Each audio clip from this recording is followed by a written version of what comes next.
Señal directa. En la línea telefónica la doctora María Elena Hernández. ¿Cómo está? Buenas tardes. José Ángel, muy buenas tardes y buenas tardes a todo el auditorio de Señal Informativa. Pues hoy tengo un tema probablemente interesante porque tenemos en la mesa del debate la situación del exsecretario de Seguridad Pública, Genaro García Luna, y desde esta perspectiva de mi colaboración que hemos llamado Pensar la Comunicación Pública, Pensar los Medios, me parece que el perfil de García Luna da un buen motivo para hablar sobre su política de mediatización de la guerra contra el narco. Ese es el tema. Ustedes, han escuchado mucha información respecto al exsecretario. Yo quiero señalar su perfil agudo para lograr la atención de los medios de comunicación, su elocuencia en los discursos, su capacidad actoral excelente. Intentó legitimar la guerra contra el narcotráfico declarada por Felipe Calderón utilizando recursos de propaganda, discursos, spots y hasta una serie televisiva que algunos habrán visto, muy corta, solamente duró 13 capítulos. Esta serie llamada El Equipo ha sido muy analizada, principalmente en medios de comunicación, poco en los académicos, pero tengo algunos datos. De acuerdo con información publicada en julio de 2011 por El Universal, los diarios asociados a su agencia de noticias, así como por la revista Proceso, y sin embargo, la Secretaría de Seguridad Pública a cargo de García Luna adjudicó en forma directa a Televisa en julio de 2010 este encargo para realizar la serie del Equipo como parte de la campaña Policía Federal Héroes Anónimos, una campaña que de por sí ya está dando el tono propagandístico. Los recursos financieros para este proyecto ya habían sido aprobados por el Comité de Adquisiciones, Arrendamientos y Servicios de la Secretaría y se adjudicó, insisto, en forma directa. Los medios que referí hace un momento aportaron en 2011 que la Secretaría de Seguridad Pública pagó 118 millones de pesos por esa serie. La Gaceta del Senado de la República, por su parte, detalla que el costo de los 118 millones de pesos correspondió a producción, reproducción, postproducción y difusión de 13 episodios, lo que nos lleva a que cada uno de los episodios de menos de 30 minutos costó más de 9 millones de pesos. Era un proyecto propagandístico que también fue calificado por los analistas como infomercial, al que la Secretaría de Seguridad Pública y Televisa catalogaron como material educativo por relevancia nacional y con temática de trascendencia actual. El contrato en el que aparecen estos datos, el contrato entre Televisa y la Secretaría de Seguridad Pública, fue obtenido por el Universal mediante recurso de transparencia. Es difícil conseguirlo ahora en los recursos de la web. La serie del Equipo se transmitió entre el 9 y el 27 de mayo. El tono era de completa exaltación de la labor de la Policía Federal. Ya tampoco es posible encontrar los capítulos en los sitios web accesibles a la mayoría de las personas. Y el derecho de propiedad pertenece al Estado. Seguramente el Estado lo tiene. Desde 2011, el secretario García Luna fue demandado por desvío de recursos tanto materiales como económicos y humanos ante la Secretaría de Función Pública. La demanda fue puesta por Leticia Quesada, entonces diputada y vocera del PRD. Se acusaba que el personal de producción de Televisa había entrado a firmar a las instalaciones de la Secretaría de Seguridad Pública, habían utilizado vehículos e instalaciones de la propia Policía Federal al estilo de las series gringas estadounidenses, e incluso había elementos de la policía en funciones, habían actuado como extras, actores extras en la filmación de la serie. Genaro Villamil, entonces reportero de Proceso, argumentó que el eslogan de la serie, que decía "ellos saben que el bien vence al mal", era una frase promocional de la versión heroica que Felipe Calderón y García Luna querían construir sobre la guerra contra el narcotráfico. El manejo mediático de la seguridad pública por García Luna puede observarse en toda su estrategia de comunicación pública, desde antes de ser secretario de Seguridad Pública. Ustedes han estado escuchando o viendo cómo en los últimos días diversos medios han recordado el caso Florence Cassés.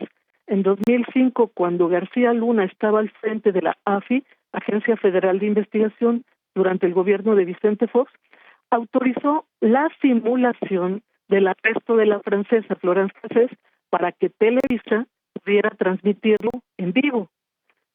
Hecho que García Luna admitió en 2013 argumentando que el operativo fue un montaje a petición de la televisora para mostrar en vivo el rescate de 3 víctimas del secuestro. No importa lo que dijo después Televisa, solamente queremos enfatizar la estrategia mediática de García Luna. A García Luna se le ha calificado como el puño de hierro del gobierno de Calderón, como el ideólogo de la estrategia contra las drogas implementadas por Calderón y como el autor del proyecto de la guerra contra el narcotráfico.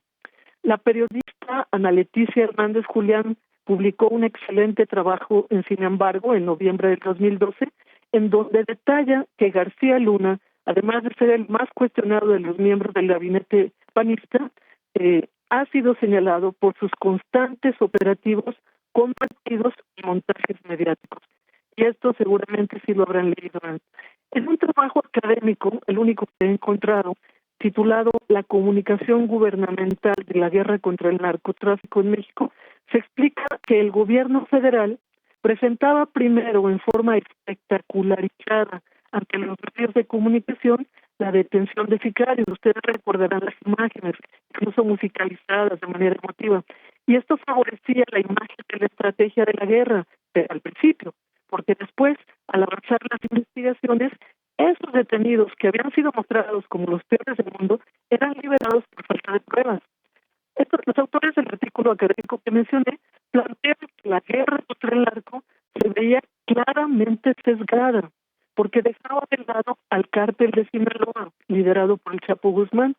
Por su parte, el periodista Jorge Carrasco de Proceso documentó que el despliegue de mantas publicadas por los Zetas en 24 ciudades del país al mismo tiempo, en febrero de 2010, fue para reclamar al gobierno de Calderón la protección que se le daba al jefe del cártel de Sinaloa. Las mantas, escritas como una carta a la ciudadanía, acusaban que desde el gobierno de Vicente Fox el Chapo era protegido de los panistas, eso dicen los autores.